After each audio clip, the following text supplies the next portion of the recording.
You're listening to the Bingo Hall Boys, a weekly podcast where we highlight and discuss the current independent professional wrestling scene.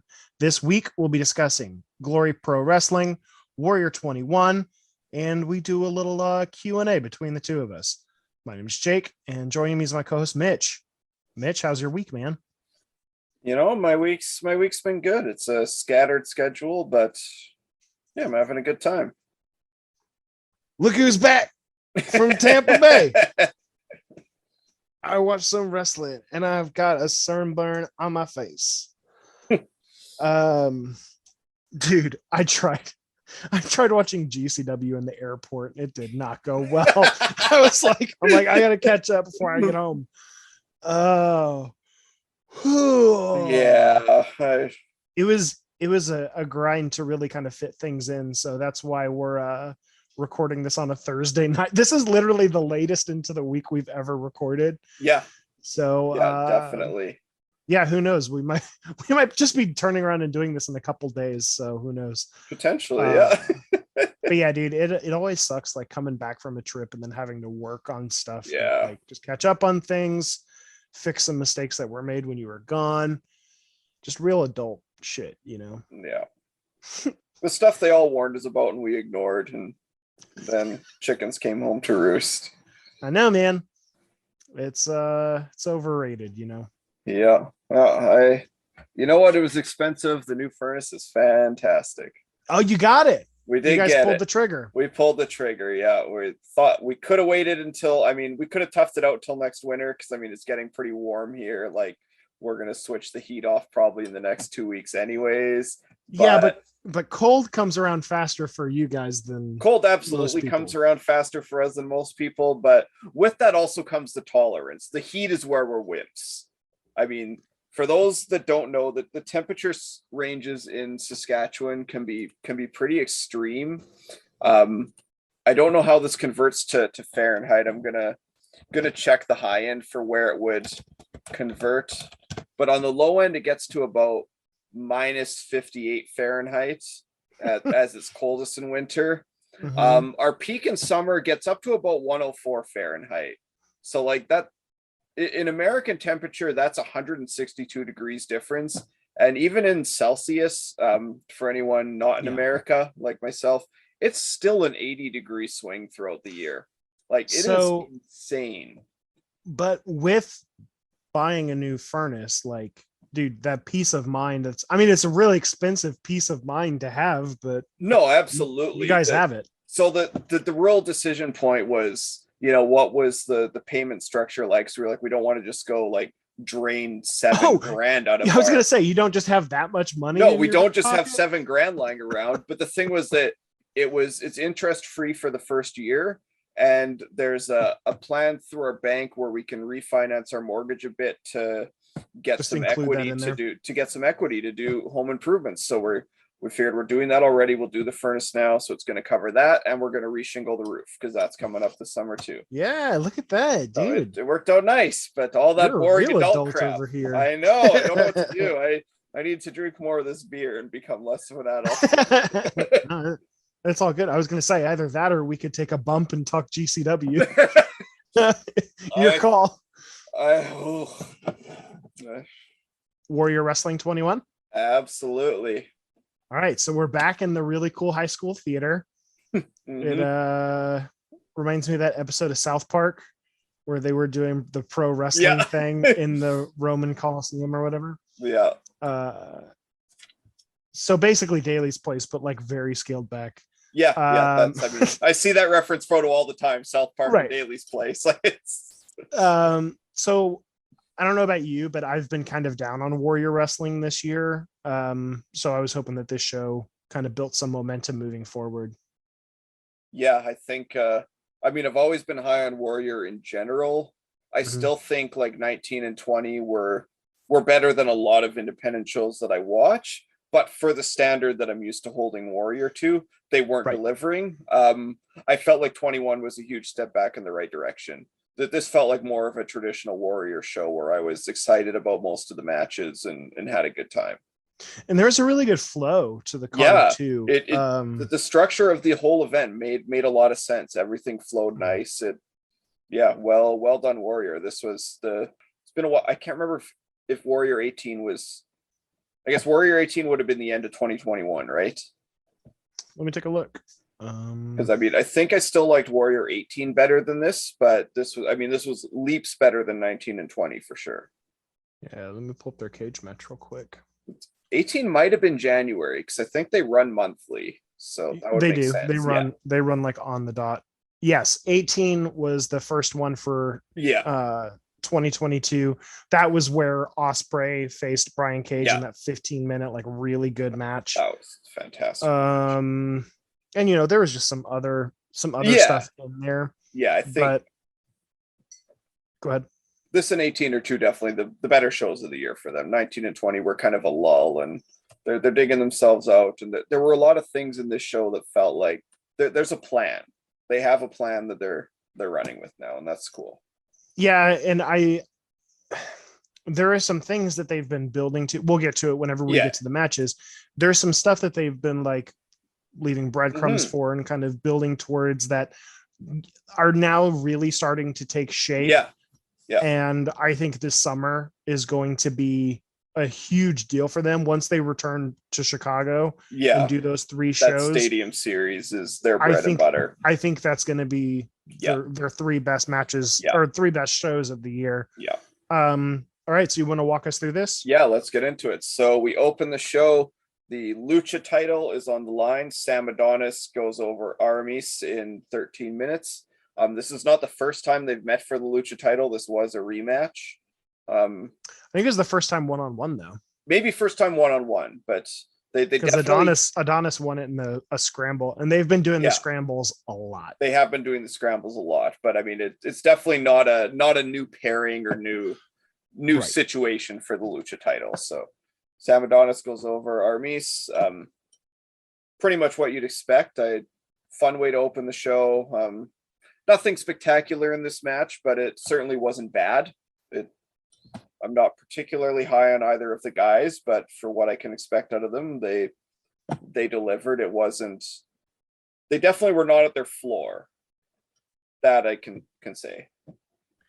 Yeah, Adonis is one of those guys. We've talked about it before. I think he has the potential, but he's just not a finished product yet. So it's really hard to just kind of like gauge what he is right now. It feels like he should be in like the current version of NXT rather than bigger indies and AAA, triple A, if you will. Which, by the way, that shows up this weekend, and I don't think we're going to be covering it. I think next week's show, we'll get into like the end of the show, like what our next week will look like. And I'm honestly, it might be the most hyped I've been for one of our episodes, but we'll get to it. Yeah.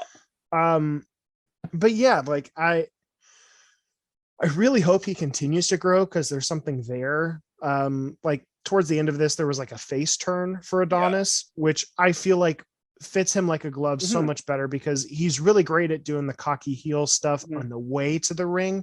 During the match, not so much. It's just so many guys don't get it's very hard to be a really awesome heel luchador and do like a really fun style, but still like get the crowd to hate you. Like you said, there's not really great chemistry between these two, but I thought the last third of this match was really, really good. Yeah, definitely. I really enjoyed the finish for sure. Yeah. So then we lead into the Battle of the Young Lions. The no longer Young Lions. Go! Carl Fredericks going over Clark Connors. This match went almost 15 minutes. Most notable thing here, Carl Fredericks has been doing the alpha gimmick for probably close to a year now. He was the first Young Lion graduate. this may not be the first time Clark Connors has showed up in not the traditional black trunks, but it's the first time I've seen him in not the traditional black trunks. This is the first time I've seen Clark in his new gear going forward. So as much as we've seen these two have, 100 matches over the past couple of years going through things like the Young Lions Cup, those are their limited 5 moveset matches. And this is one of the first times they've clashed with just being them. What it reminds me of, are you familiar with Teslas? Like the car? So yeah. So every Tesla is the same, from the base model to like the super expensive one. But the expensive one has like the thing unlocked in it. So that stuff exists in the cheaper earlier versions, but like the premier one, it's like we went in there and we unlocked everything. Okay. That's what this match felt like, where it was just like the base model of this is a fucking Tesla. And it's like, oh, whoa, this is really cool. Like, it's simple with what they do, but it's a ton of fun. And now we get like the deluxe version where it's like dancing and stuff on its own. And it's got like all the really cool features. And it's like, even that, this isn't the best possible version of what they can do. No, far from it. But this match had me super psyched. This was such a fun match. I mean, this is one of the most impressive Young Lion like groups we've probably ever seen. And Clark and Carl are right at the top of that. They are absolutely incredible. Clark has become a brick shithouse since finishing Young Lion training. Like, he blew up, and I can't say enough good things about it. I was on the edge of my seat. I could have cared less who won this match. I hate the fight forever chant. This was one of those few times where I understood the chant. They're in a high school auditorium. You can do the fight forever. Now, if you're a grown man and you're next to me at just a regular wrestling show, you'll get a look. I don't tolerate that. But it's fine. There's kids. And I don't even remember if the chant happened in this match or not. I just mean like in general. Like I always cringe when I hear the fight forever chant. This is one of those matches where I was like, you know what? I get it. I don't need a winner. Can I just watch you two wrestle for hours on end? Like this was the epitome of what that chant is supposed to represent, but doesn't.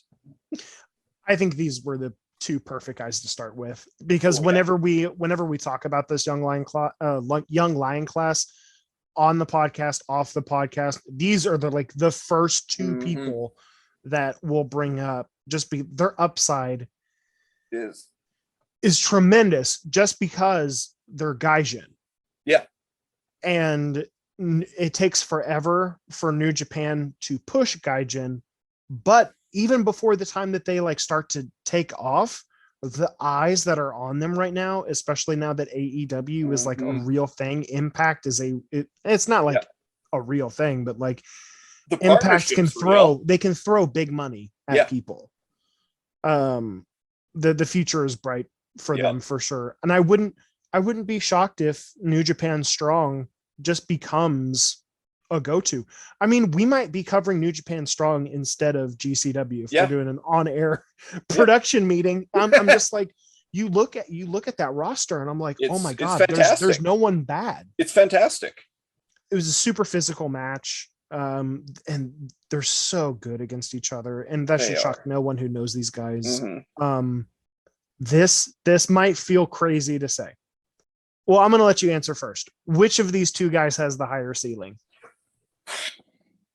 Oh my God, this is so hard. So if you had to bet on one of these guys, if I got a gun to my head, I'm going with Clark. So I think I lean Fredericks, but and I don't just say this about anybody, he's one of my all-time favorite wrestlers.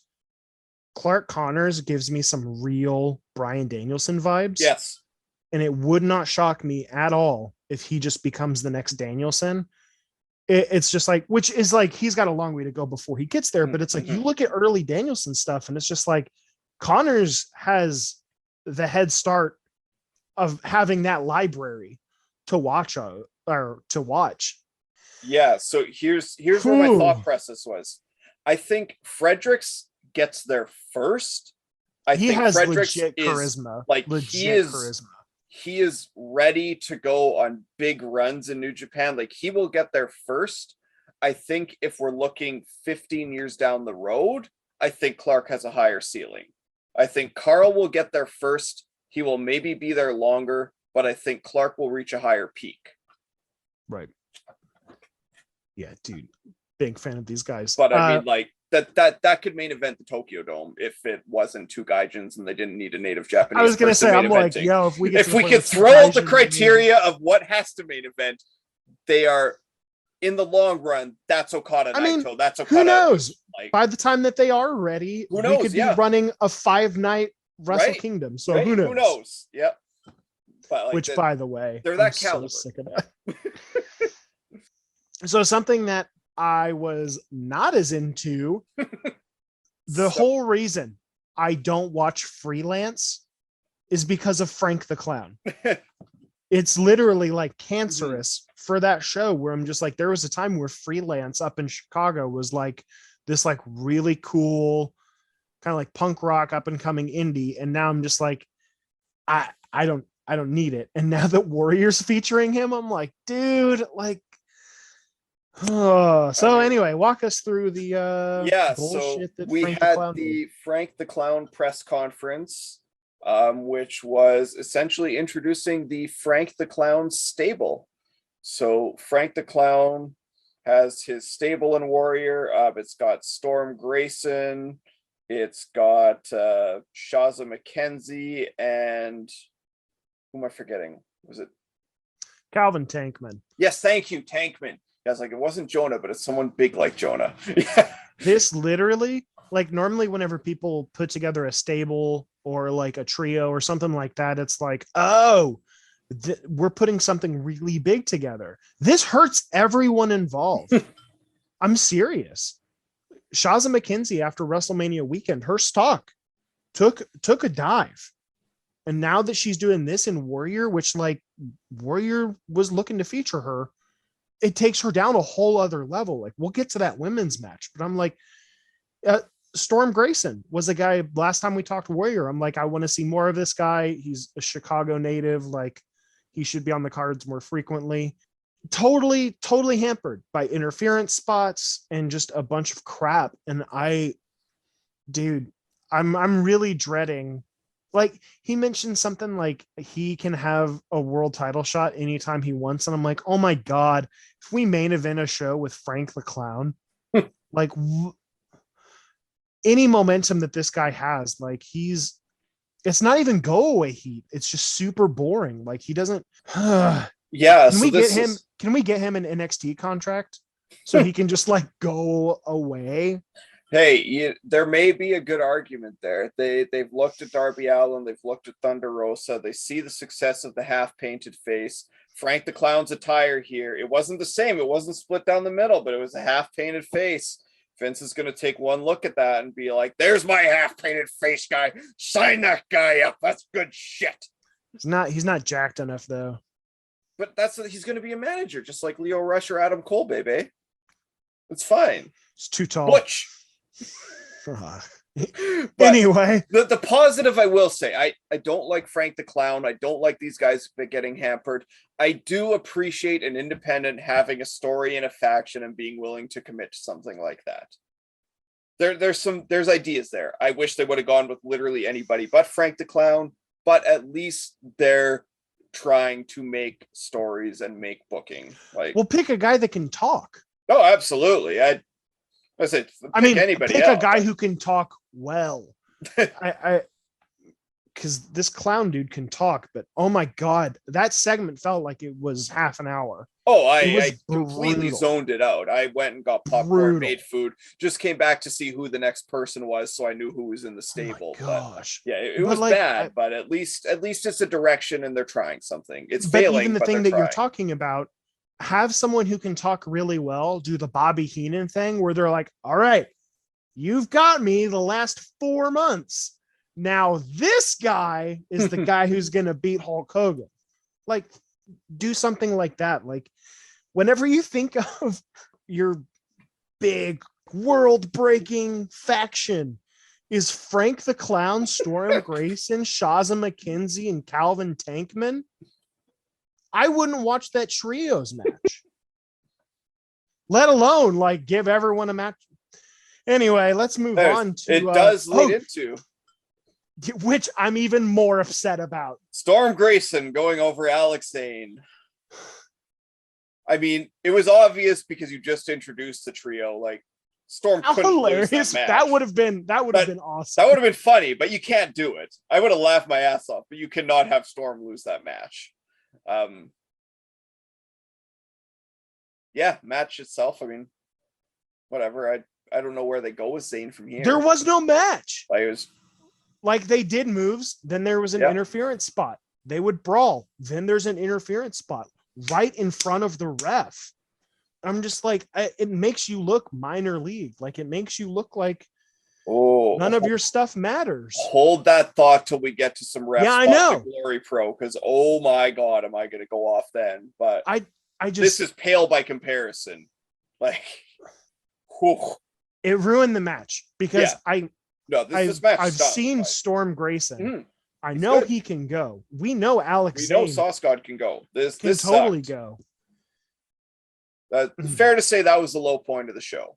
Next up, we have Swerve over Adam Brooks. A return to form. Scratch that last half hour where it's like a weird press conference and then an even weirder match.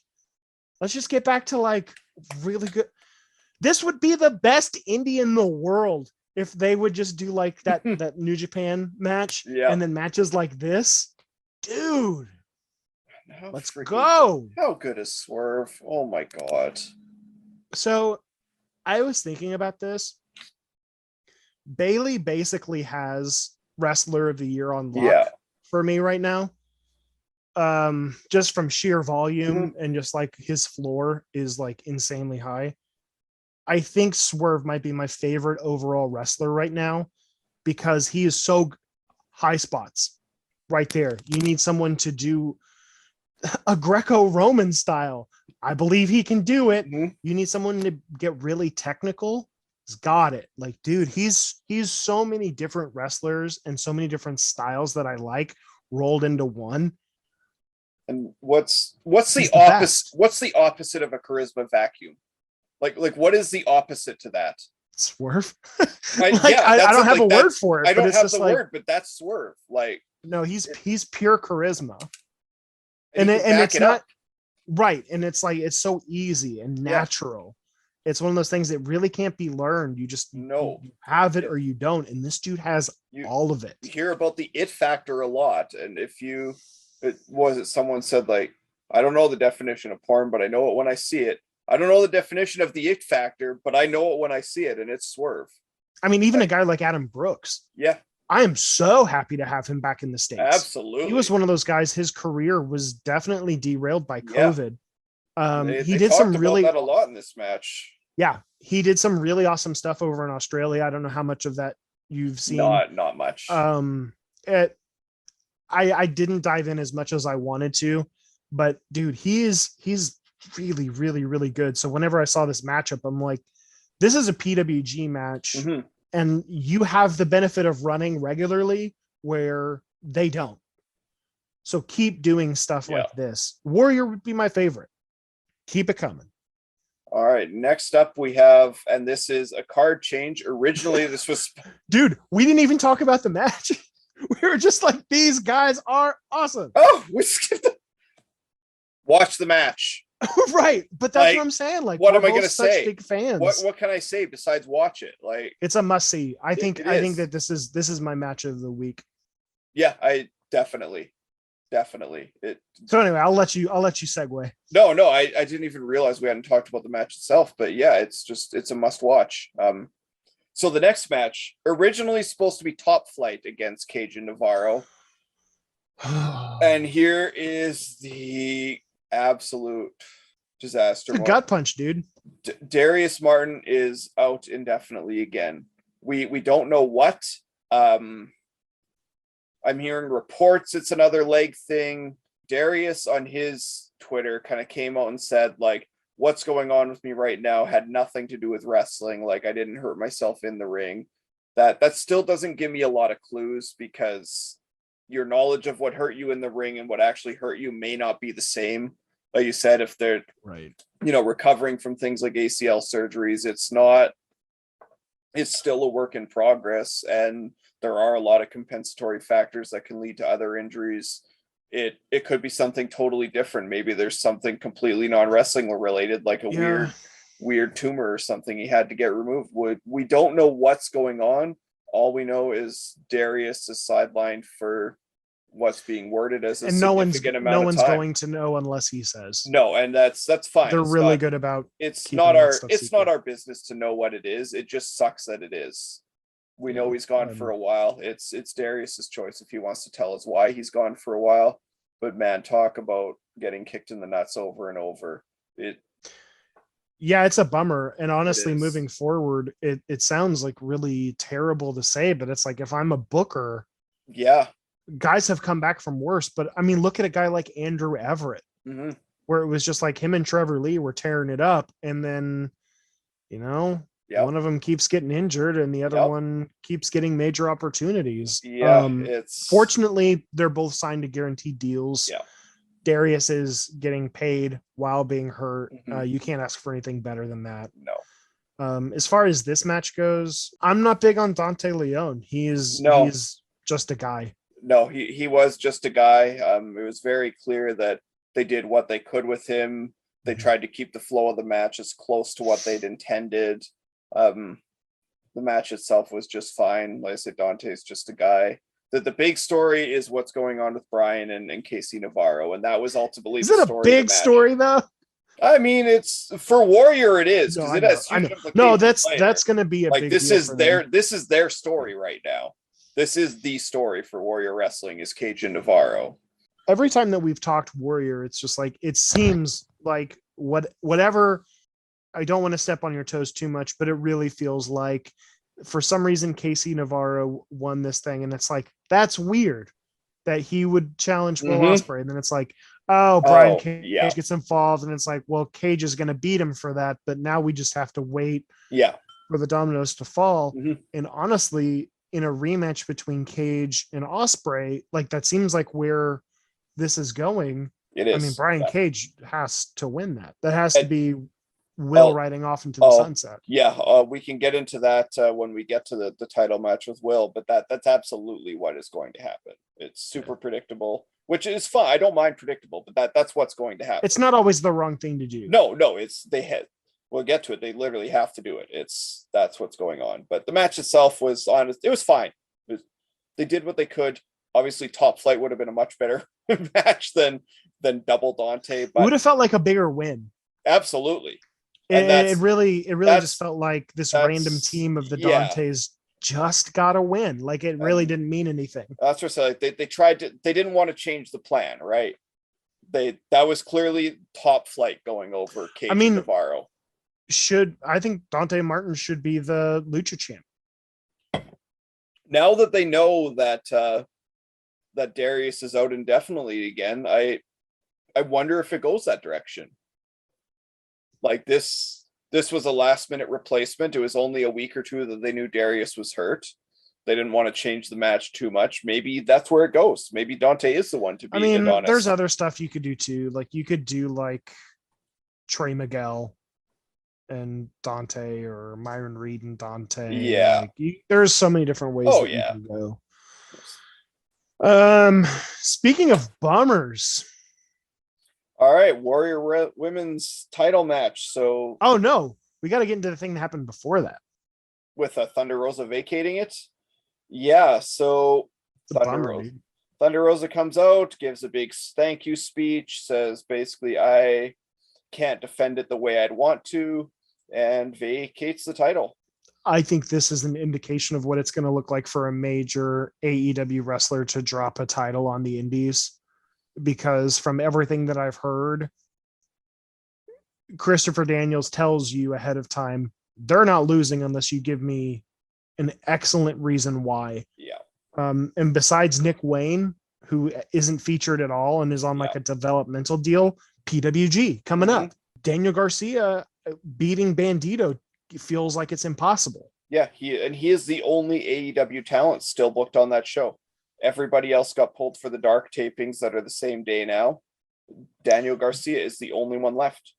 But does that mean that he would win? But you see what I mean? When it's just absolutely. It sets this weird standard moving forward for what we're going to be doing with AEW wrestlers on the indies. Absolutely. Spoiler alert, that may be one of our listener questions coming up. Who knows? All right. But so it's a bummer that she relinquished the title, but that moved us straight into the actual match, crowning a brand new champion. Yeah, which was Athena going over Shazza McKenzie with Frank the Clown and Sky Blue. Triple threat match went over 15 minutes, and Athena is the new Warrior Wrestling champion. I can see you already shaking your head, so I'm just going to give you the floor for this one, and then I'm going to play Damage Control after. So go off. I hated it. Like I said, I think Shazza McKenzie is going to be really bummed when she doesn't have a major league deal whenever it's time for her to go home.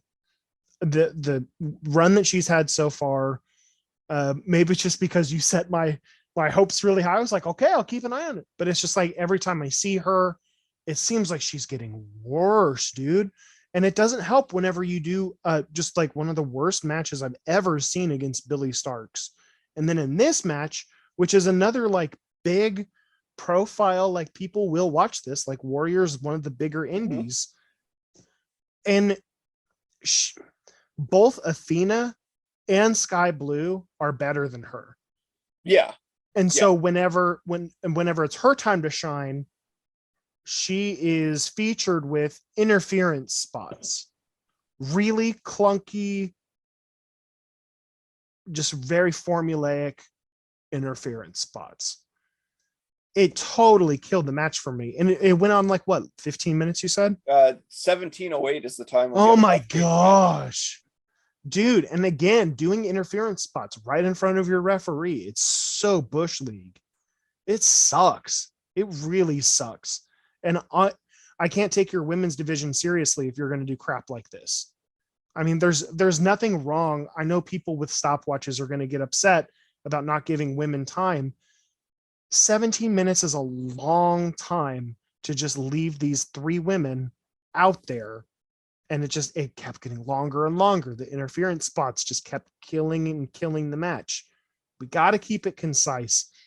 10 minutes, you can tell this entire story fast and well. It's just, dude, that.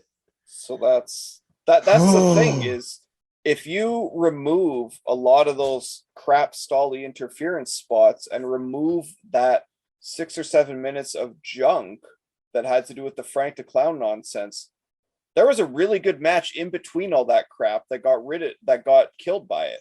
Like Athena and Sky Blue had some moments. That was one of the better eclipses I've actually ever seen her hit. Like it was one of the cleanest ones she's hit in a long time, and that move doesn't always land. Like, so there were some bright spots. No, it's an insanely hard move.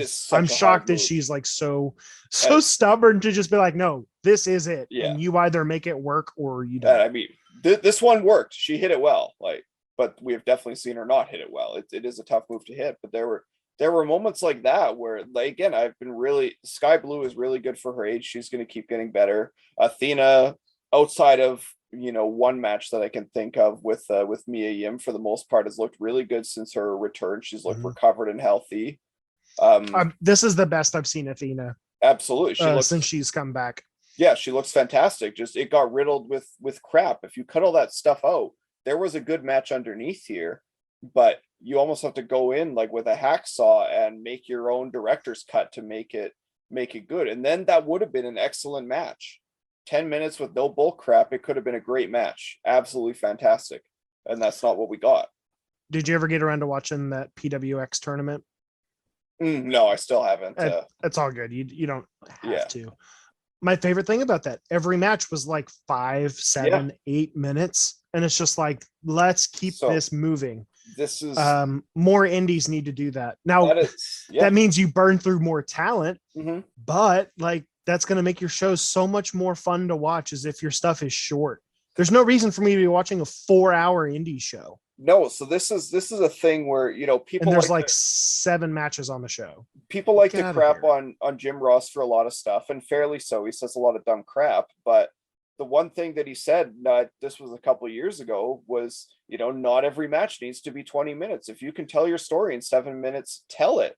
And even reading the Young Bucks book, it was talking about their early time in Japan before New Japan went crazy with 40-minute epics. It was most of your matches are short. You don't get a lot of spots. And when it's time, you get your moment and you can have that 25-minute thing. When it's earned. When it's relevant too. And if you watch, when I talk about old school WWF stuff that I love, I'm thinking 1988 to 1992. That is my glory spot for WWF. You watch an old WrestleMania or a big event from something like that, a lot of the matches were 6 minutes and they told what they needed to do. Not everything needs to be 17 minutes for the sake of it. And this is an example of that. Like, it's very, and honestly, the match before too, Double Dante and Cajun Navarro they got 16-24, which they didn't need. Yeah. Swerve Brooks went 15, and that was fantastic. That one deserved. And that wasn't enough. They could have gone 25. That was great. I think more bookers need to have the balls to be like, listen, the better you are, the more time you get. The fact that it's like, oh, it's a women's match, so it has to go 20 minutes. It's like, dude, that's not fair to the people involved. How is that doing them any favors? How is it doing anyone any favors at all? Besides the people who are like, oh, 20 minutes, good job. Good job. I could have had 3 6-minute women's matches on this show that were all better than this match. Yeah, fuck Easy. The back pats. Yeah. Just put on quality stuff. I do not shut up about how much of a proponent I am of women's wrestling, and it has nothing to do with length. I mean, the press conference shtick, you take 5 minutes off of that, and then 5 minutes off of this match. You've got another one. There's a match right there. Beauty. Yeah, but still really high on Athena and Sky Blue. That's the positive takeaway. They both still looked awesome. Their futures are both super bright. I think this was kind of weird because Athena went back to the face mode in this match after being a heel against Rosa. It was just kind of like an automatic switch. I get it. We see it a lot of places where you just kind of have to go with what the crowd wants to do. And with the Shaza thing, they did what they did. But and the fact that now Athena is like the star. She is, and she is, and honestly, she's going to be for a lot of the independents. From all reports, she's like, AEW does have eyes on her, but they're not in a rush. They've got enough women's programs. They're trying to move forward right now. They're like, you know what? Yeah, maybe in like 6 or 8 months, let's look at this. Maybe then it's time to bring her in. Like, she's not showing up. Maybe you bring her in whenever you don't re-sign someone else. Yeah, that's what I mean. Like when the time naturally comes where it's like, hey, we have a gap to fill. Let's go get Athena now. We don't know when that time's coming. So she is in a position to go on a huge run on the indies. Like, she's in a great spot for it. That leads us to our main event, Will Ospreay over Blake Christian. So last week we were talking about Blake Christian and floors and ceilings and him really needing to show out against Ospreay, because if you can't make that match with Ospreay, where the hell can you do it? What did you think? I think I'm out on Blake Christian. Okay. And I don't know if that's because the majority of matches that I see from him are in GCW and they're like 3-star matches. It's like, he's fine. He's just not in a place right now where he should be getting a main event against Will Ospreay. And I think him being under the lens, like under the microscope, really, that's going to be rough for his career, because I think he's still a few years away from being like significantly better. So putting him in main events and stuff like that now, unless you're like, this is a guy that we're building around and this is going to be part of his story, where it was like, he did get the shots before, but he wasn't ready.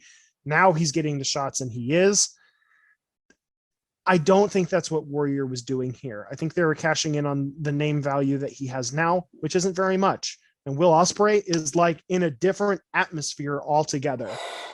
It sucks to say because we're both high on Blake Christian, but I'm just like, I think people need to really like temper their expectations and really reevaluate how they look at people who are quote unquote big stars on the indies, because honestly, it's a small pond, but a lot of these guys and gals are still small fishes. And we need to treat them like that, especially whenever we have a freaking whale in the backyard pond like Will Ospreay. Blake Christian just looked minor league against Ospreay. It wasn't a bad match, but it just like he was just like he was not ready for this match. So Will Ospreay is more than the whale. He is that giant freaking sea creature from the one of the he new is Jurassic the Parks. pond. Like, yeah, Will Ospreay is a monolith going to go down as one of the greatest of all time. Like, he is on such another level. Oh, that's gonna upset some people. I am definitely gonna upset with some people with that, and I don't care if I do. If you're not on the Will Ospreay train already, I don't know what you're watching. Get out! Like, and Ospreay said it with the promo after. He told like it was a worked promo against Blake after the match, but that was a shoot. He went through the monologue because there was a time where Will Ospreay was a lot like somebody like Blake Christian, more talented yet, but it was a similar idea. He was small, he was light, he did a million flippy things, he was putting his body through everything to make these amazing high spots, and like Will Ospreay was the goalpost. Yeah. He didn't move the goalpost. Will Ospreay was the goalpost for that. And there came a point about 4 or 5 years ago when he was like 24 or whatever, when he kept getting like he was getting these small nagging injuries and things, and he made a conscious choice to bulk up, to switch his style a little bit, and to become more than just that guy. And he turned himself into a consistent main event talent at the Tokyo Dome. And that's the promo he cut for Blake Christian after was, you are where I was 6 years ago. Yeah. This is where you need to get to. Go away, do the work, and come back when you're ready, and then fight me. That was the promo. It was a work, but it was a shoot. That was career advice that Blake needs to listen to. That was how Blake ascends from where he is now to, I'm not saying he's going to get to Will Ospreay level, but I don't think most people can. No one can. Like most people can't, but to get to the highest level Blake Christian can get to, he needs to follow the Ospreay track. And that was exactly what he told him after the match.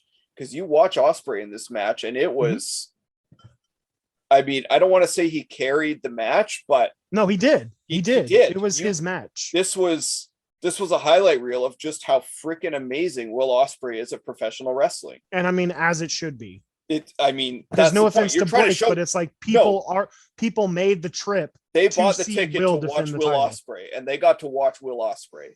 Blake did his part. Honestly, I liked the match. I thought Blake did as good as he could, but it was very clear that these were two different classes of wrestlers right now. Like, I think it also just has to do with like the last two Blake matches I watched. Fair. Him versus Ospreay and him versus Suzuki, where he just got his ass beat and looked terrible. So I think I was a little bit harsh when I said I'm out on him. It's just we really need to reevaluate how we look at these guys. I think Blake, I'm going to keep referencing it. That's the path Blake needs to go on. We need to get him out of this high profile thing for a bit.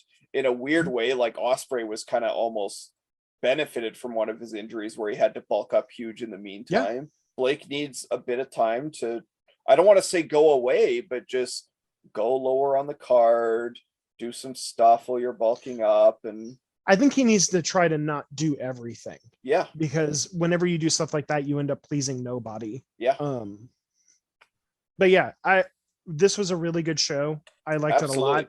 No, I really enjoyed the show. They're coming to my neck of the woods next month. And dude, did you see the match on this show? Yeah. That I'm looking forward to. Can you guess which match? So we have the title on the line. If you guessed Mike Bennett versus Casey Navarro. You're wrong. That's not the match on the show. You're wrong. It's not Bennett versus Navarro. It's not. That's not Navarro's match. Oh, you're right. No, that's the match I'm really looking forward to. Adam Brooks versus Warhorse. Let's go, baby. Hey, I'm going to enjoy that match for what it is. But no, Will Ospreay and Davey Richards for the Warrior title. Hold on to your seats. Dude, you'd better bet that I'm there. Absolutely. I looked at tickets and they were like, oh yeah, VIP tickets are $100. On a real note, the match is Casey Navarro and Brian Cage, because here's where the trajectory kicks in. Talked about it before. Brian Cage is going to beat Ospreay for the title. That will happen at the show before the Stadium Series. Brian Cage is going to beat Casey Navarro at this next show. He's going to take the medallion from Navarro. He's going to cash it in and beat Will Ospreay at the show following. The reason the show after that's up in Grand Rapids in June. Yep. And that is the latest that Ospreay can lose this title. Because when is G1? That's exactly where I'm going. The next 3 shows after Grand Rapids are their stadium series in the summer. That stadium series is right during the G1. Ospreay needs a bit of time to get there and get clearance through Japan, because he's going deep in the G1 this year. He probably is going to win the thing this year. He's going to be up there. Ospreay's in the G1. We know that. So we get to do G1 this year. We get to do what's going to be. Oh my God. Insane daily shows. Let's go. So Ospreay needs to be there for the G1, meaning he needs to drop this title before the stadium series. So Cage goes over Navarro at the next one, what you're going to. Then Cage beats Ospreay at the one after for the title, and then Ospreay fades off to the G1, because you cannot do that whole stadium series without your champion. You can't. I don't know, dude. I think Davey Richards is going to win that match. That would be fine too. You can. It's not going to happen. I am 100% joking, because if anyone's paying attention, Davey Richards has lost does not win matches anymore. He has not won a damn thing. But I mean, like, in all honesty, I would be fine if Davey Richards won the title and we just went with it. Like, and you gave me Davey Richards versus Brian Cage? 100%. Hell yeah. Like, hell yeah. All aboard that plan. But no, like, that's the way it's going, and that's why it has to happen on that timeline, because we've tipped our cap. Ospreay has to go to the G1, and you need the title to be presented. Like, you need it to be defended at the stadium series. So Ospreay's losing to Cage in 2 events. Yeah, I don't see anything wrong with that. Yeah, it's fine. They've told the story. They've built to it for a while. They've built the Cage Navarro thing for a while too. It's just, that's the timeline. We know how it's happening. So yeah, speaking of shows running in my neck of the woods, let's talk about Glory Pro Wrestling. Live at the that Pageant. I couldn't do it, dude. My flight landed at like 7:30 in the morning, and this show was like 12 hours later, and I'm like, I can't. So Glory Pro ran at the Pageant, which is my favorite concert venue in St. Louis. So it was really cool to see wrestling in a place where I've seen like countless concerts and shows and stuff like that. It was really rad. I hope they do it more. The audio on this was pretty rough, and that was a shame. It was rough. This was their biggest show ever, and that really hurt it. That said, it's a free show. It's on YouTube right now. Absolutely. You can go watch it. I watched Ethan Page's vlog, and his audio for his segment was actually better than the show's audio. It was a little depressing. It definitely, I mean, it took away at some points. I tried not to let it take away too much, but unfortunately that stuff it matters. It will affect your enjoyment. So I think the only other like kind of big picture thought that I had was I really hated the commentary. That's been a pretty rough part for Glory Pro with me. I'm gonna go off on the refs at some point too here when we get to the moments, but because holy crap was I getting grumpy about that, but we'll get to it. So speaking of Ethan Page, he defeated Ethan Price in a fine match that went way too long to start the show. I get that you want to get your value out of Ethan Page because he's a big name, but yeah, that was way too long. Fun promo to start. Ethan Page is a fun promo. The guy can talk. No complaints there. Just, this is another example where it didn't need to be as long as it was. I got the same value if you cut this match down. Sure. It does not decrease my enjoyment because I didn't get to see Ethan Page wrestle Ethan Price for as long. But it was fine. Like, how crazy is it to see Ethan Page as like a major league wrestler? I am credit to that dude for putting in the work. For having the tightest tits in the game. Tightest tits in the game. I am so high on Ethan Page. He's one of my absolute favorites. I wouldn't go that far. I'm proud of him. I'm proud of him, and I'm giving him the credit. All aboard American Top Team. Page, Scorpio Sky, Dan Lambert, Page. I'm more of a Monster Mafia guy myself, but I get sign me up. But I love Ethan Page. So, but yeah, good match, reasonable. It was Ethan Price's birthday, so I think they sang happy birthday to him after, turned 13, whatever. But fun little match. What'd you think of our guy Dante Martin defeating Kenny Alfonso and Cody Lane? I mean, Dante's Dante. I enjoyed Kenny Alfonso. Wasn't crazy about Cody Lane in this match. couple rough spots where he missed some things and things just look clunky and awkward, but especially since that last match, he had the really surprisingly fun match against Dan the Dad. And then it was like, but he like lost and was supposed to leave the territory. And now he's in a random triple threat on the second match. I'm like, all right, I mean, fine. But I mean, the commentators didn't know what was going on either. Like, or the announcer screwed up like 7 introductions where it was like, and now we're going to, wait, that's the wrong person. I'll try again. Part of me wonders if we need to sponsor a show because, oh my God, there were so many sponsors on this show. But yeah, I mean, it was a fine match. I like Kenny Alfonso a lot. Yeah, I would like. He seems like he's going to develop very well. I kind of wish I just got Dante and Kenny in a one-on-one match here. Yeah, like Cody. Yeah. I don't mean this to knock on Cody Lane as a wrestler in general. I just don't think he added anything to the match here. Like he's pretty backyard. Yeah. And I think it's just the long hair with the tights. Like it's just a look that just it clashes. He's fine. He's not finished by any means. He's still training. Yeah. But let's get to some people who basically are finished products. The Tornado tag match for the United Glory Tag Team Championship. The Hustle and the Muscle defeated technical difficulties. You're not as high on this as I am. No, I'm not. This Dude, match, I like both of these teams a lot. So I have nothing against go for it. The match kind of lost me. Just because it got kind of plundery, and I was like, man, I wanted to watch a match. It went too long for sure. I think there's a part of it where, coming off trying to suffer through that GCW stuff and just plunder after plunder after plunder, where I definitely had a moment of like, you know what? I'm just not in the mood for a plunder match right now. So I can't even offer, like, I have nothing against either of these teams. I would gladly watch them in a real tag match or a real Tornado tag match without the plunder. Just, it wasn't what I was in the mood for at the time. So combine that with the audio difficulties, and I was just checked out. That's all it was. Yeah, I basically just saw this as, two teams that I like a lot. They have really good chemistry. They work so well together.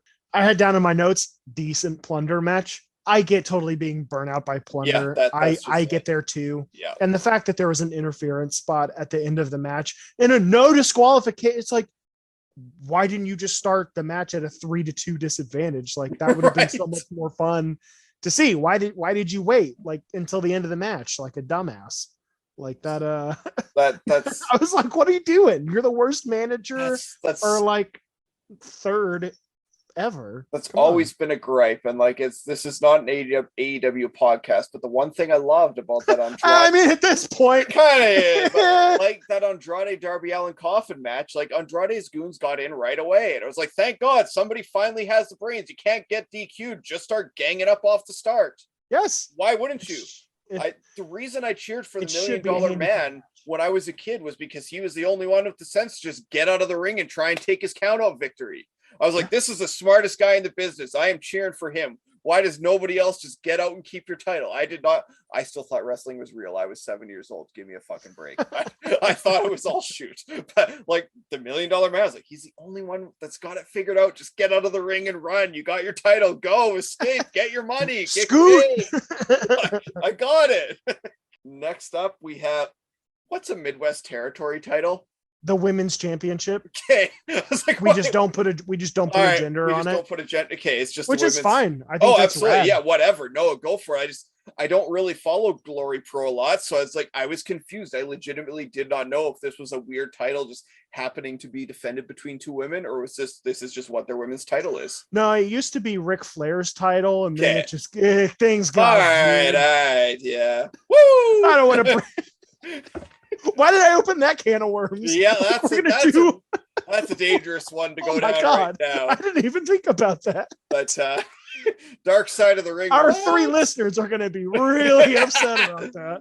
But okay, so yeah, Tootie Lynn goes over Alley Catch. Tootie Lynn, the defending champion there.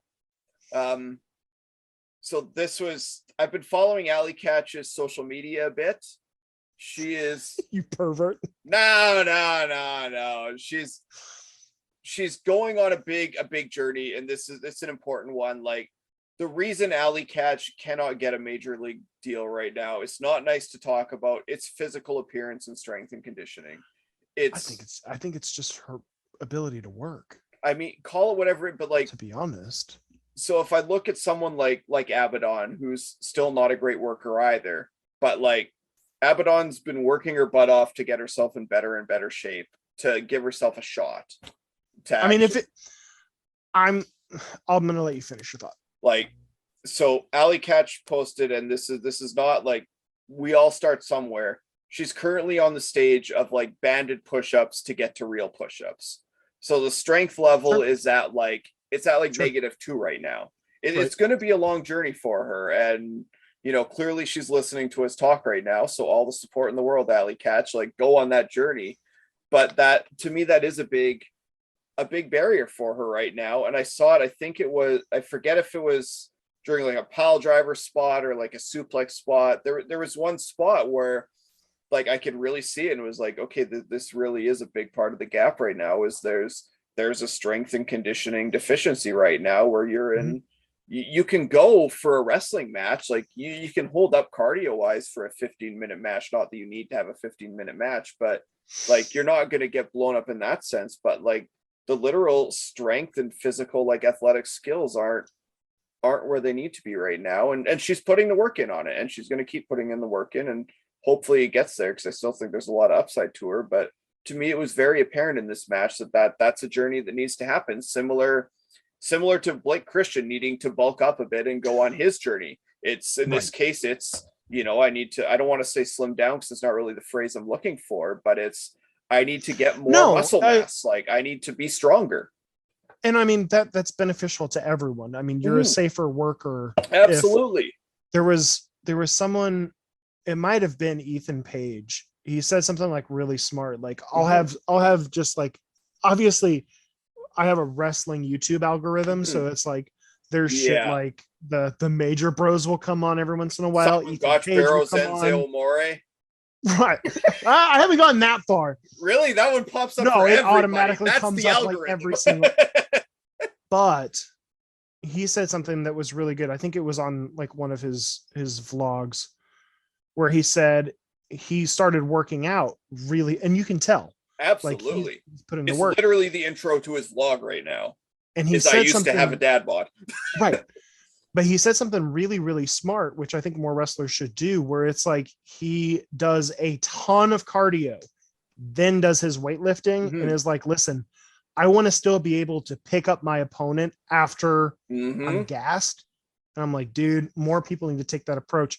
And honestly, I'm not necessarily a body guy when it comes to wrestling. No. If your effort is there and your talent is there, I could care less what you look like. I mean, dude, Chris Hero. Yeah. Put him on all of my shows tomorrow. Absolutely. This unless you have a medical reason as to why you're not in like tip top, like no one needs to look like a 12 pack or anything like that.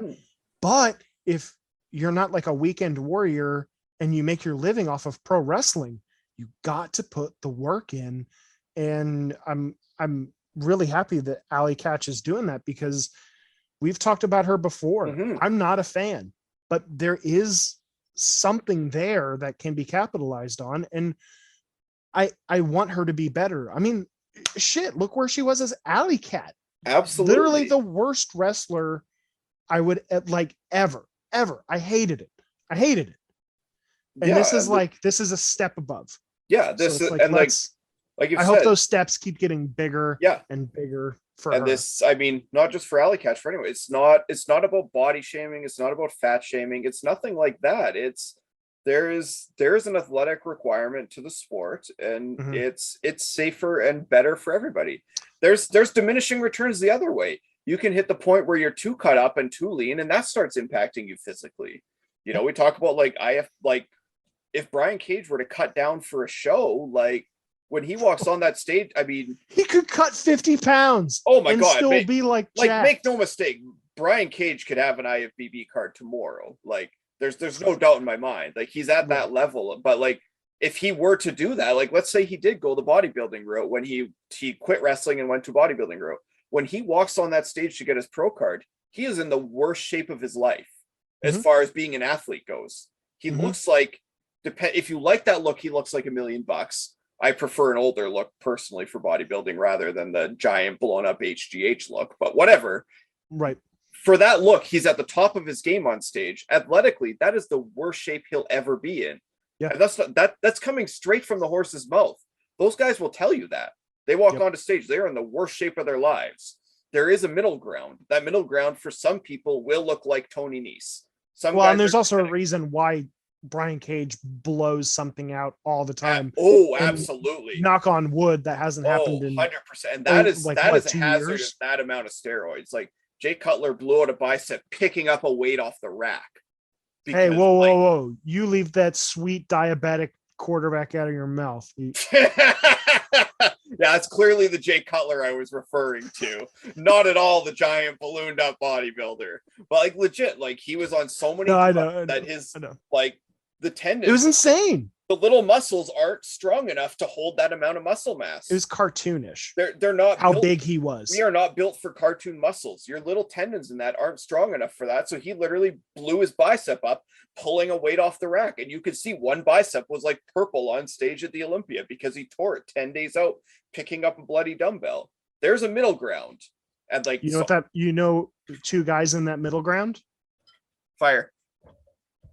Camaro Jackson and Rohit Raju. for real though, like Rohit Raju is that middle ground. You're exactly right. Like he doesn't need to look like $1 million, but he can damn. I mean, he's 41. Job. Oh, and he's got us beat. Hey, speak for yourself. I'm in good shape over here. But no, Rohit Raju has a great physique. Absolutely. Tremendous. Right. Absolutely. He does. He's not cut up like Prince Devitt or Tony Nese, but like he's freaking solid, man. Absolutely. But yeah, next match, Camaro Jackson defeats Rohit Raju. I like Rohit. I do. He's a really good heel. He's a great heel. He's a good guy to have on your show that just he can work. He can put over who he needs to put over. He's not in the young prospect grouping. No. But he's in that Matt Cross territory where it's absolutely. like you see him on a card and it's like that is a great comparison. This is going to be an awesome match. That is a great comparison. Camaro Jackson, this isn't just like a color thing, but it's like I look at his build and I look at like even his ring gear and I'm like, I hope this dude has the career that Big E should have had. Yeah. Oh. You want to talk about wasted potential? Oh my God, the book that will be written on the amount of people Connecticut ruined. But I look at the Quad Father, which by the way, his nickname is the Quad Father, Camaro Jackson. And it's like, dude, pick a nickname. It's like I can't remember who said it, but they made fun of Ricky the Dragon Steamboat. They're like, that's too many nicknames. You can just be Ricky Steamboat, and that's a dope name. You don't have to be the Dragon. That's overkill. Can't be Jungle Boy Jack Perry. Jungle Jack. Listen, I fully trust Tony Khan, and I have the same brain wavelength. I couldn't have messed that one up if I tried. No, that was perfect. We do have the same brain length. Believe it or not, but as far as wavelength goes, I want them to do like a King of the Ring style tournament, but like Jericho starts it, so you win it and you're called King of the World, and then that's where Jungle Jack gets his push.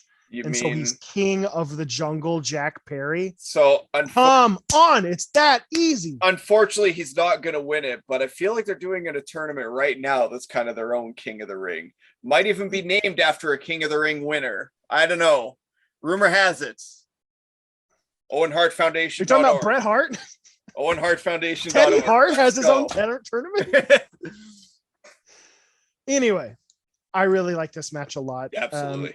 Camaro Jackson's a dude who it's just like, I would have him on every single indie in the Midwest. Like, you've got to book this dude. Yeah. If you're not familiar with either guy, seek this out. Yeah. You'll be a fan of both afterwards. The next match, maybe not so much. I'm going to go pee while you talk about this match. Sorry, bud. This one's all you. I don't want to talk about this match. Oh, 4-way match. Effie defeats AJ Gray, Laney Luck, and Matt Nix. I'm going to struggle for a while to think about anything positive to say about this match. I think the correct person won. I can say that. I think the correct person won the match, having Effie win. I'm enjoying seeing Effie in promotions that aren't GCW. I would like to continue seeing Effie in promotions that aren't GCW. I don't have much else good to say about this match. Don't waste your time on it. My big rant's going to come in the match that follows. And now I'm just going to kind of ramble incessantly until Jake gets back so we can move on from this train wreck. The audio still sucked. You can probably cut this part out because I've already said what I need to say. Finally organized my bookshelf behind me. That was nice. It was a good weekday project. All right, I don't want to interrupt your 5-star review. -5 stars. Oh my God, I listened to that clip. Jeff Harvey. I listened to that clip again last night and I rewatched that match. For anyone that doesn't know, -5 stars was one of the worst star ratings given, not by Meltzer, but by Alvarez, of Jenna Marasco and Charmel at Victory Road 2009. And if you want to talk about the worst wrestling match of all time, it's on YouTube. It's free. It's 9 minutes of your life you can't get back. But at the same time, it goes so far into train wreck category that you'll laugh. But I've already said what I need to say about this dumpster fire of a match. There's some stuff you can cut as well. We can move right on. We'll see. I'll find out when I edit it. The Intergalactic Mega Powers, Danhausen and Dan the Dad, defeated Grindhouse, Davey Vega, and Matt Fitchett.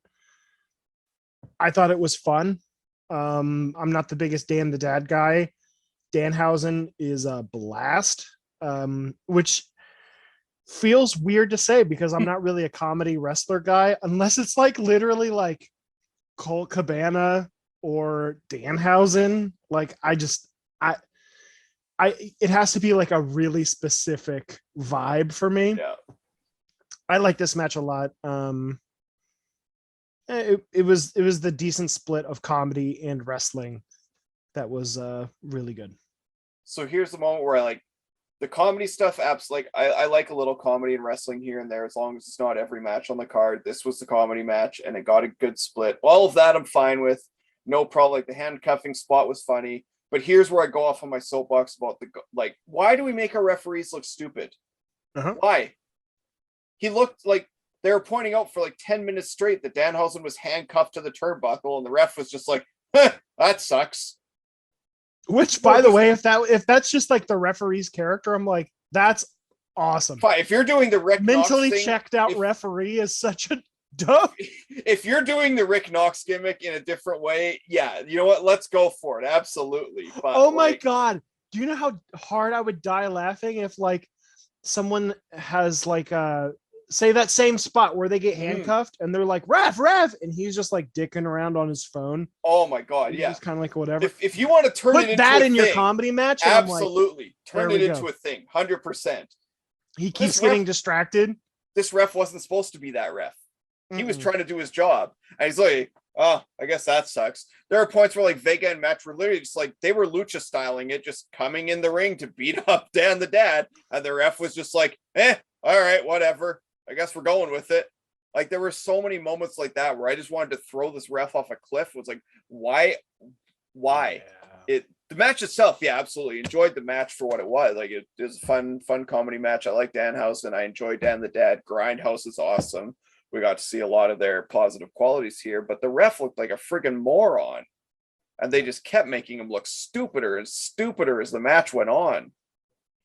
Where I want the referee to not be a total dumbass and oblivious to what's going on around him. Because if we're talking realistically, that person would be fired if they're not doing their job.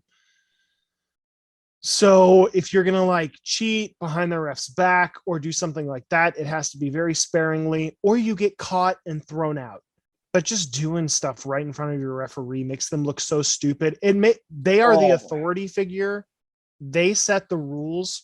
So it's like, why take his 3 count seriously if you're going to interfere right in front of him? Like or intimidate the ref, get in his face, and like you have to do something to like to cover up the shortcomings. So you can do all the spots in the world. You want to put someone through 27 doors, come up with a good reason as to why the referee is either distracted, knocked out.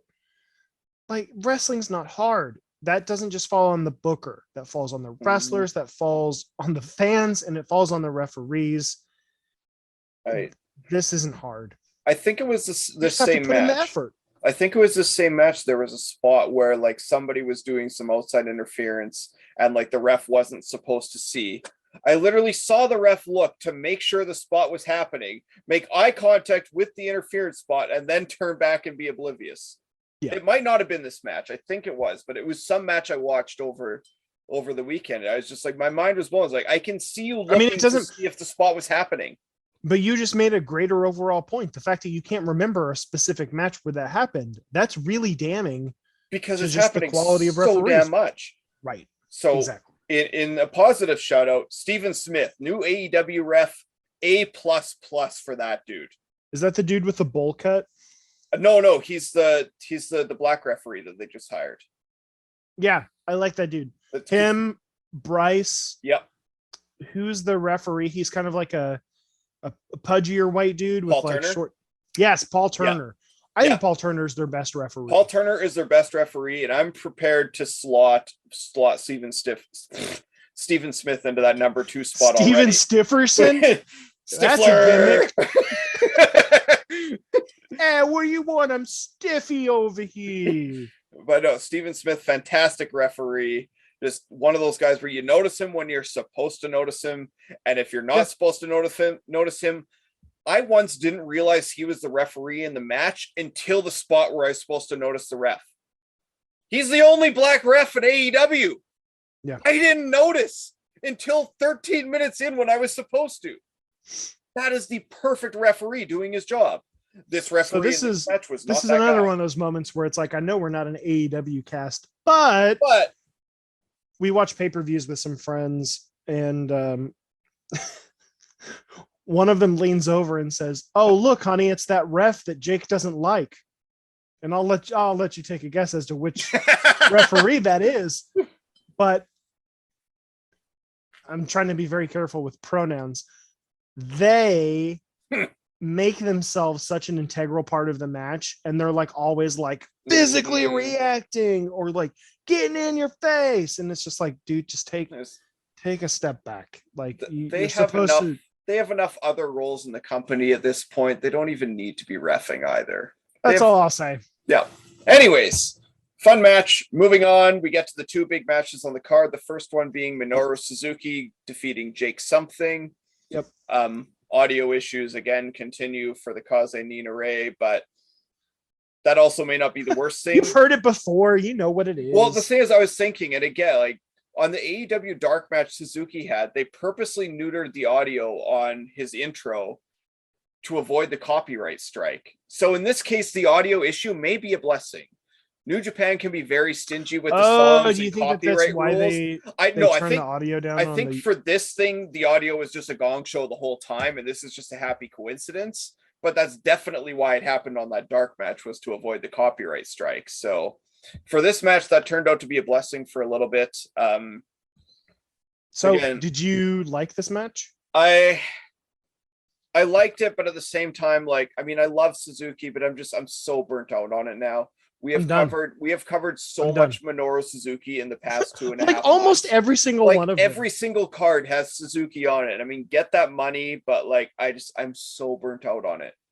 Suzuki was my number 1 on who I wanted to come to AEW from New Japan, and I am so burnt out on it. I'm just like, more than Okada? Are you insane?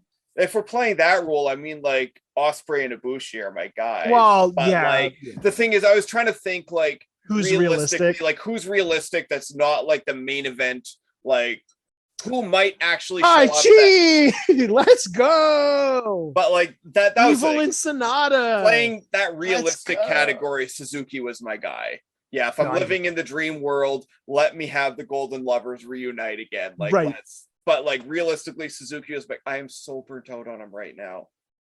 I'm Yeah. so burnt out. And I think it sucks because it is the Suzuki formula, It like is. we've talked about. It is. And the match itself was fine. It was fine. But I can't anymore. it's so hard to believe that he was physically stronger than Jake something. Yeah. Like you look at him, another guy who's Mhm. put in that work. I saw him whenever he was kind of just a guy, Yeah. like he was a jag in the Chicago scene. Mhm. And I was just like, he's a big dude who does something. He was something. He was something. Yeah, but on that But note, he's put in the work and like absolutely. I'm hearing a lot of rumblings that suggest he's going to be making some heavy ROH appearances going forward. Yeah, I wouldn't hearing whispers in the wind. I wouldn't be shocked if this is his last appearance in the territory. He was pulled from a couple indies recently, and did you see the big one? Yes, but I can't remember. So he is the champ in Black Label Pro. Yes, thank you. That's exactly what vacated the title. Yes, thank you. He's done. That's exactly what I was thinking of. I just could not remember what it was. But yeah, there are signs that something is amiss with Jake something, and he may be currently signing a contract somewhere for something. Punny. But yeah, I'm done with Suzuki. RH. Someone called. I mean, he's in awesome shape. Again, I would go the haircut route. It's just too much. But whatever, they got time to figure that out. But yeah, right, this is probably he's going to enter the prime of his career very soon, regardless of where he goes. We are seeing the end of Jake something on the independents, because when he goes to ROH/AEW, he is not going to be like the Dante Martin, still doing a lot of independent appearances. He is going to be an attraction like a Keith Lee, who has a lot more limited contract options. I think they're going to use him as a younger Lance Archer. Yeah, absolutely. And like a lot of and just a total monster. I mean, imagine him and Brian Cage in ROH. Absolutely. He can do that. Definitely slot right in. That's a big deal. Like, and some of those guys are more limited in their contract options for sure. Some of them have it written in, they can do a lot. Some have it written in, they can't do a lot. I think he's going to be in that latter category, just based on where he's at in his career and what he brings. But main event time, Crown of Glory title match. Sweet name for a title. Mike Outlaw. No, this promotion names their titles very well. Freaking absolutely. I like all these. Like, it's not just, hey, tags, like United Glory tag team. I am down. I was confused about the Midwest, but screw it. I'll run with it. That's the women's title. Let's go. No, it's sweet. But yeah, Mike Outlaw. I mean, they make them not about gender without making them not about gender. Absolutely. So that's an awesome way to go. Mike Outlaw going over the perennial loser Davey Richards. The poor bugger can't win anything. I don't think it's going to get better either. No, I don't. He's going to be losing all the way to that nursing degree. He is biding his time. He's going to be the most jacked nurse wherever he ends up. Oh my gosh. It's like when Ronnie Coleman still worked as a police officer. I can imagine. Hi, I'm guilty. I don't know what I did. I'm guilty. Or the other end of that spectrum where you're in New Mexico and Steven Seagal raps on your window. Like, what is this physically unopposing weirdo doing as a cop? Anyway, Mike Outlaw is fine. Yeah. He's good. Davey made him look really good though. Yeah. It was extremely slow start to the match. Yeah. It moved very technical. The match itself was fine. Post match, Davey gives a babyface speech to send the crowd home happy. He says he's going to be retiring for good very soon. I rolled my eyes so heavily I knocked over my water bottle. And he says that things are in good hands with Mike Outlaw. Outlaw takes his cue and grabs the title and belt shots Richards in the head and walks out to a chorus of boos, potentially starting a new stable too, or at least having a new partner in Camaro Jackson. What'd you think? Yeah, I don't know if there's anything I can really add to that. It was fine. I think I liked it more than how I sounded. Oh yeah, it was a good match. It was a good match, but it was I'm just trying to sum things up. No, absolutely. So what's your match of the show then? Ooh. I think I like the tag match. I know I like the tag match a lot more than you. Maybe Camaro and Rohit Raju, or it could just be Danhausen, Dan the Dad, and Grindhouse. Yeah, I wouldn't hate you if you said any of those. I was for sure going Camaro Jackson or Rohit Raju. I would have honestly gone with Dan. I think it's the most complete. Yeah, I honestly would have gone with the Intergalactic Mega Powers over Grindhouse if it wasn't for the ref looking so stupid. If they could have pulled that off and made the ref look not like a moron, that probably would have been my match of the show. What's on your wrist? That's kind of weird. Yeah, but that aside, yeah, Camaro Jackson and Rohit was my match of the night. You know what? I'll start you off with a big one just to get it out of the way. What do you think about the current saturation level in terms of wrestling as a whole? Just the amount of product out there to watch. There's not enough. That's a really good question. So I think that people just like what they like, and there's definitely enough out there to find your niche. So like if you're into WWE because you had a brain injury, like you've got countless hours of that to watch. If you're into professional wrestling, there's AEW and now ROH. There's a handful of indies that are really, really good, but I think the majority of them lack consistency in one way or another and aren't perfect. I mean, we even have mutual friends who are really into GCW. So it's just like, that just goes to show you, like, there's a niche for everybody, but I feel like there could be more. And there's not a perfect promotion out there yet on the independents. And I am waiting for it, dude. I'm waiting for someone to get in that like 2014 PWG-ish thing where it was just like every single show was like can't miss. I mean, PWG was like that from like 2011 until like 2016, 2017. I'm waiting for someone to get there. There's not enough. Yeah. So even though it feels like there's a ton and like we just don't cover everything because we don't have the time, feels like there should be more. I feel like GCW hogs too much of the spotlight by running 8 times a month sometimes. So that's where I fall on that. Next question comes in from listener T-Rex McGee. Who is your favorite wrestler of all time? It's difficult to narrow down. It's weird for both reasons because it's either Bret or Owen Hart. And in either case, it's an incomplete career. Bret went to WCW and got his head kicked in. Owen literally died. So it's I honestly can't pick between the two, but it is one of the two Harts for sure. I wouldn't fault you for either one. Yeah, I mean I was born in 88, so that like Bret Hart's big run was right when I was, prime age to, just between the age where you think wrestling's still real and when you figure out Santa Claus is fake. Like Bret Hart covered both of those areas for me, and he was still one of my favorites on both sides. So that said a lot. And I always loved technical wrestling. I was never, people talk about Bret not being a great promo, and it's fair. He wasn't a great promo, but he was fine.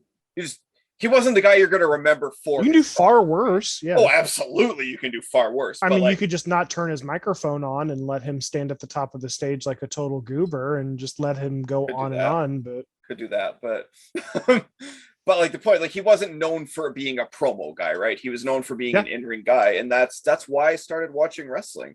I started watching wrestling because you couldn't go to Blockbuster or Family Video and rent a boxing VHS. I wanted to watch a combat sport. That's what I wanted. I love the in-ring stuff. That's what got me going on professional wrestling and what still gets me going about it. And Bret Hart to me is he lives up to the moniker for that, and Owen does as well. But both of their careers were cut short for different reasons that I don't think it's fair for me to pick one over the other, because I'm playing with incomplete information on both of them. Yeah, I get that. So that's the answer, and I'm kind of sticking to it. Okay, next question comes from Tix Alexander 2.0. And his question is, looking at the way AEW wrestlers exist on the indies, is that a positive or negative influence on independent wrestling as a whole? My gut reaction was negative because you can't have them lose. But there's clever ways you can do it, whether it's them dropping a title just because they're too busy, or a multi-person match or something like that. It's really awesome to have a major promotion that's letting people work and have what little star power they currently have that draw money, not just for that person to sell some shirts and photographs and autographs before the show. I mean, whenever you saw the Warrior Wrestling card, and I know for a fact your eyes, much like mine, gravitated straight towards, oh, Tough Light. Oh, rad. Can't wait to see them. I think it's going to be stuff like that. And honestly, I don't know how much more of it we're going to be seeing, because with ROH coming around, it's just like, that's really going to get in the way of things. So unless people have like a home indie promotion, or they're friends with a promoter, something along those lines, I think you're going to be seeing less and less of it.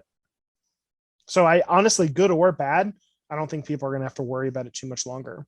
69 Ghostbusters 420 asks, if you were to start an indie, what would be the house style / theme? I think I'm going with kind of a throwback 80s, 90s vibe, but the emphasis is by far and away on actual technical wrestling within the matches. The theme to the theme and the culture of like the venue and the ring and all of that sort of stuff.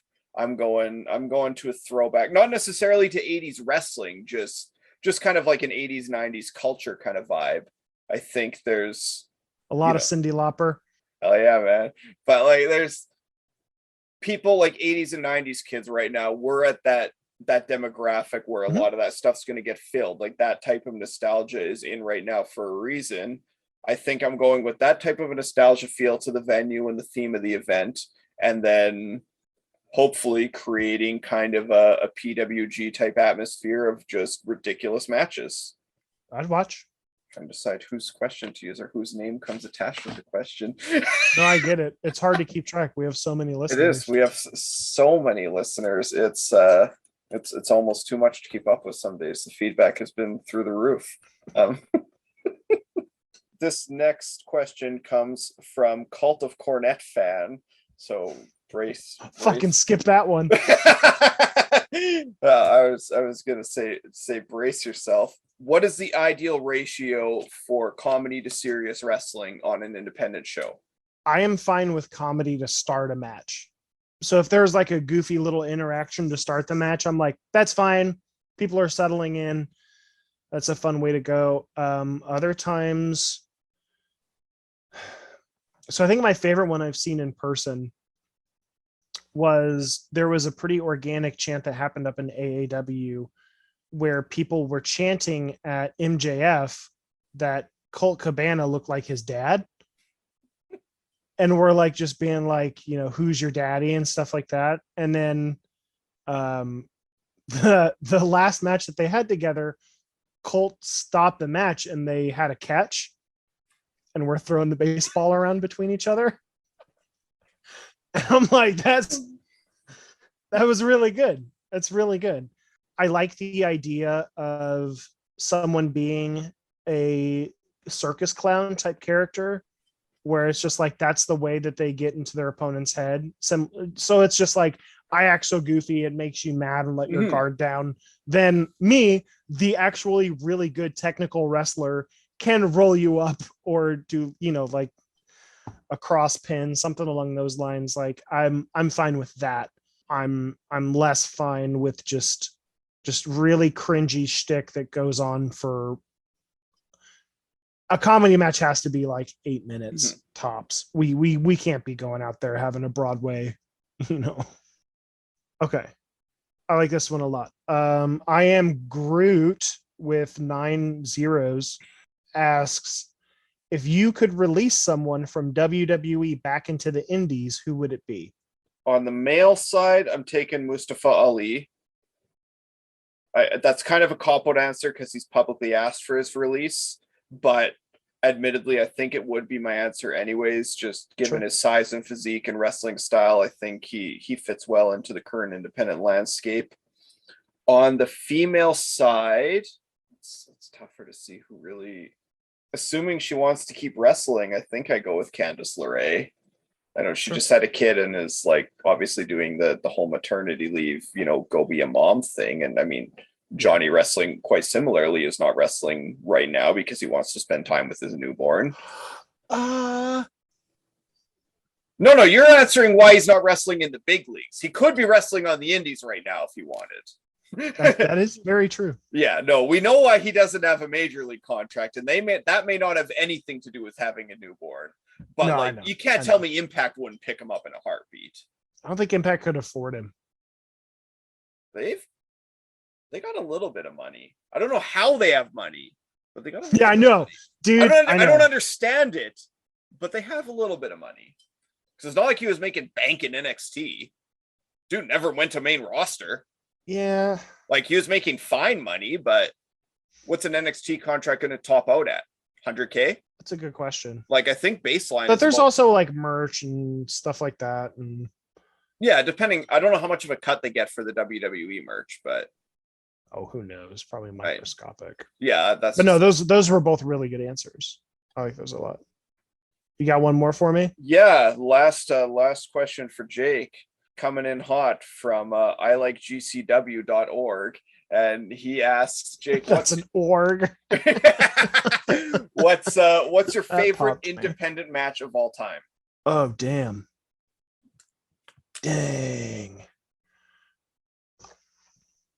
Like I mentioned before, I'm a PWG guy, so I'm very much torn between the classic ladder match between Future Shock, which was Adam Cole and Kyle O'Reilly, versus the Bucks versus Uno and Dos, and then also Bucks in a guerrilla warfare match versus Joey and Candice. Both of those were absolutely very few things I had ever seen that were like that. Is that the thumbtack shoe super kick one? Yeah. Yep. I think I lean more towards the ladder match. As far as like indie matches I've seen in person, on that Windy City Classic show that I mentioned a couple weeks ago, that Chris Hero Pentagon Jr. match, just the atmosphere of that was nuts. Then I also saw Ciampa and Tommy End just kick and chop the hell out of each other. Which again, can we get Tommy End just killing people again and not a Lucha Underground way? Like, come on.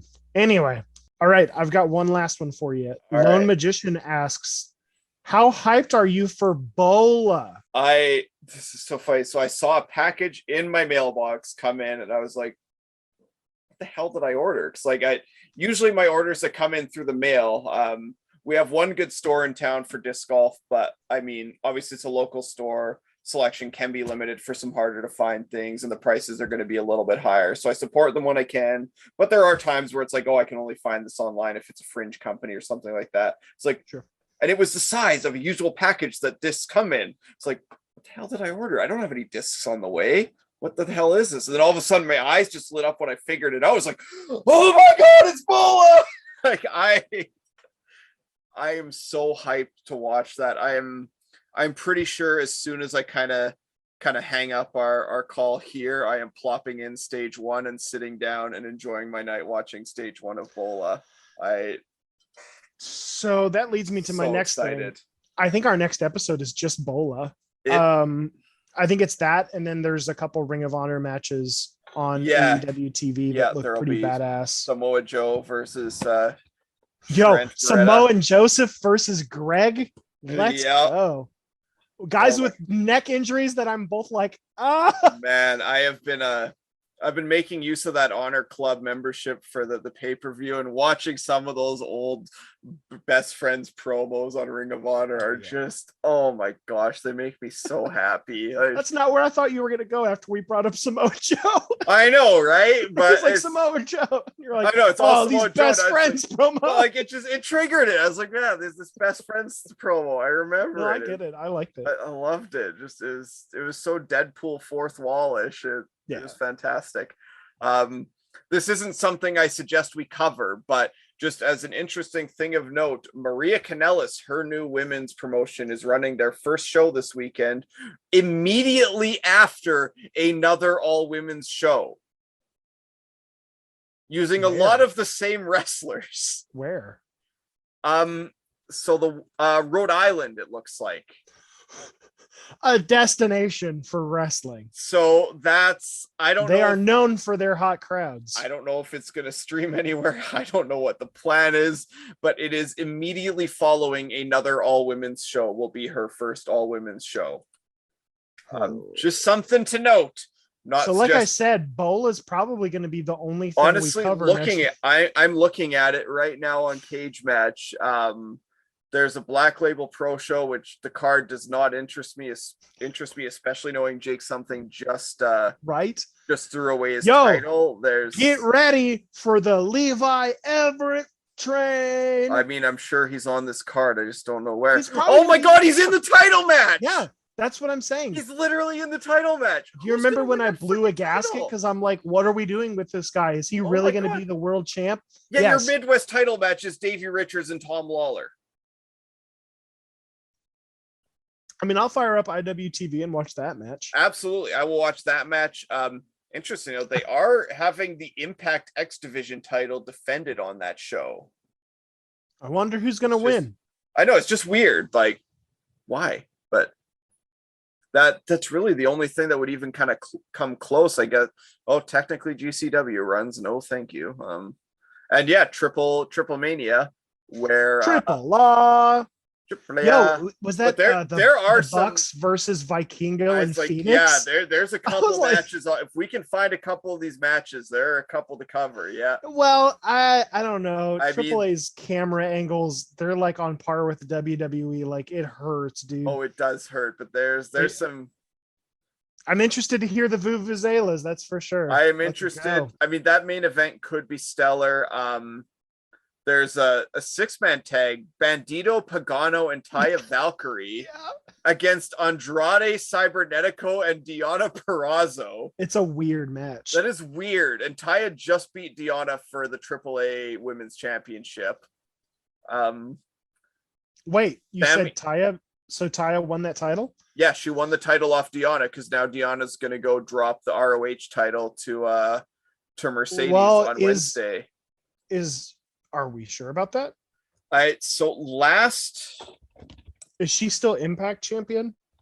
She is not. She has not been Impact champion for a long time. Oh. But I think that I just sold myself out as really paying attention to Impact. No. So I feel like where did she have the two titles? Oh, ROH and AAA. Yeah, were her champ things. I don't know, dude. I don't know. So here's the thing. Off her original contract in Impact was signed in October. It was after AEW passed on her. And we can get into why. So that's the other thing. I don't even know that AEW passed on her. But yeah, so Deonna. But anyway, she signed her contract in October. It would have been a 2-year contract, which I can't remember if it was 2019 or 2020 that she got cut. I don't remember how. I mean, if they're not doing anything with her now, I think that's a pretty clear indication. I mean, she's dropping both these titles. At the same time, I thought I read that she had maybe an extension with Impact at one point. So I don't know. I mean, we'll know on Wednesday. We will know the score on Wednesday. Right. I'm not really a big fan of hers. If I had to choose between one or the other, I don't think I'm leaning towards Deonna over Taya. Over Taya, you mean? No, over Martinez. Oh, okay, yeah. I was like, I'll take Deanna over Taya Valkyrie, please. But Yeah, that one's going to be really weird. That's one I don't have a feel for, and I like wrestling this like that. yeah, So probably do the 2 ROH matches that are, but we're not an AEW podcast. So we'll probably do those 2 and Yeah. Bola, and that'll be, dude, we could knock that out in the next couple of days. We absolutely. could probably record on Monday. Anyway, it's got to be Swerve Brooks. Right, that's where I'm going. Swerve. I was trying to. I was Adam like, am I Brooks. missing something? I mean, I did really like Osprey and Christian. I really enjoyed the match, but yeah, it's Swerve and Brooks. Okay. Sweet, dude. That's the show. Thanks so much for listening. Until next time, I'm Jake. And I'm Mitch. And this is the Bingo Hall Boys podcast.